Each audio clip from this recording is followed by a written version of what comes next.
Hey, what is going on, guys? My name is Ryan and welcome back to my channel. If you want to see more content similar to this, please make sure to subscribe now so you'll never miss a future video from me regarding Nazi zombies. I would like to quickly say that I don't post a ton of Nazi zombie content, but once the new Call of Duty game is confirmed, then I will be having a ton more theories and more information regarding zombies. So in all honesty, I think Call of Duty Ghosts is a fail of a game and it's complete shit, so don't be expecting any Call of Duty Ghosts gameplay from me or tutorials. Maybe like when the DLC comes out I might do a couple, but don't expect a ton of Call of Duty Ghosts content from me. But since I'm assuming that the next Call of Duty game that will be made is by Treyarch, then I will assume that they have zombies in it, because zombies is just really popular, and as soon as that's confirmed, I will start doing a ton more zombie content. So if you guys want to subscribe now, you guys will never miss a future video from me when that happens. So today in this video, I just want to talk about my theories on why I think there are so many time loops between maps and what this could mean for the future of zombies. The first thing we gotta talk about is the beginning of zombies and how everything started. The very first map, which is on World at War, which is Nocturne Toten, was set in 1945 Germany. Even though this map is set in 1945 Germany, I do believe that the war was over when this map occurred.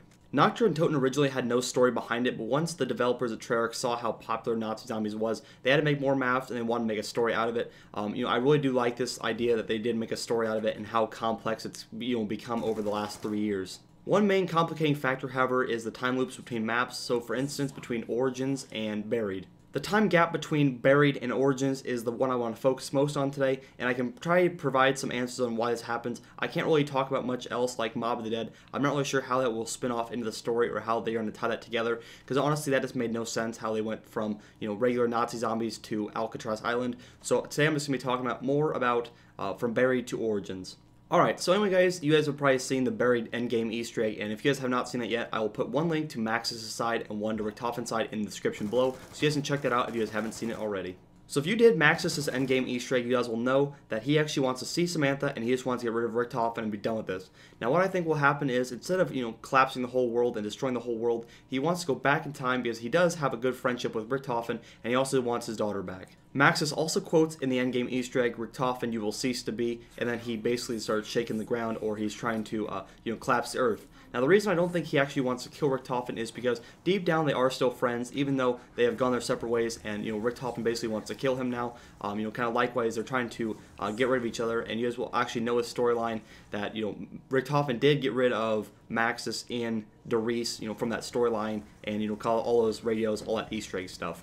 And also, deep down, Maxis does have a great hatred for Richtofen for doing that, for killing Samantha, for separating them, for killing the dog, all that stuff, and just, kind of making his life hell, basically.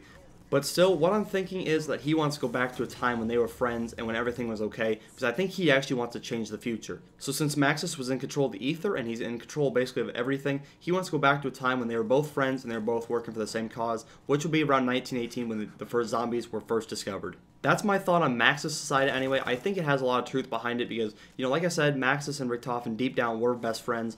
They worked together, and I don't think that he, wants to completely kill off Richtofen, even though he does have a deep hatred for Richtofen for, splitting up Samantha and him and basically ruining his life. And, he is trying to get back at Richtofen, but I still think that deep down they are friends, and he doesn't want to see him die. Alright, so now if you guys have done Richtofen's Easter egg, you guys will know that he wants to get rid of Maxis and he just wants to, basically have all control of zombies, because I don't really know why Richtofen wants all control of zombies, but he wants to maybe, use them as his army in the world. I think what Richtofen wanted to do was he wanted to go back in time to a time when the zombies were just found, when not much was known about them, not much was known about, Element 115, or what the power of it was. The reason he wants to do this is because he has so much more knowledge now of the zombies and how to take control of them. He wants to go back to when they were first discovered so he can, kind of get ahead of the game and he can take over the zombies much quicker. Because as you may know, it took all the way up to Moon, the full Moon Easter egg, before Richtofen fully took over the zombies and then Samantha traded bodies with them. So I basically think after Buried, Richtofen just wants to go back in time to have a fresh start and take over the zombies much faster, keep Samantha out of it, basically cutting out the middleman. He wants to go right at the throat of controlling the zombies, and he wants to take over as fast as he possibly can.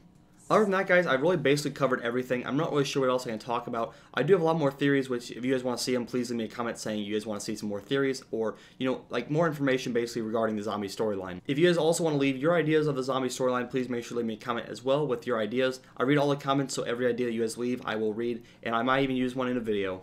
If you are still watching the video, however, please make sure to leave me a comment saying Nazi zombies. I do like to know how many people watch my videos all the way through, so if you guys are still watching, please make sure to leave me a comment saying Nazi zombies. And finally, if you did enjoy this video, please make sure to give it a like rating before you leave, and also make sure to subscribe now if you are new to my channel so you'll never miss a future video from me when I start posting Treyarch Zombies information and tutorials. So anyway, thank you guys so much for watching. I hope you have enjoyed this video. I hope to have more zombie theories coming in the near future, and I hope that Treyarch will confirm a new game very, very soon, as I'm getting very tired of just playing GTA only, and I just do not want to play Call of Duty Ghosts at all. So until next time, my name is Ryan. Thank you guys once again for watching, and I'm out. Peace.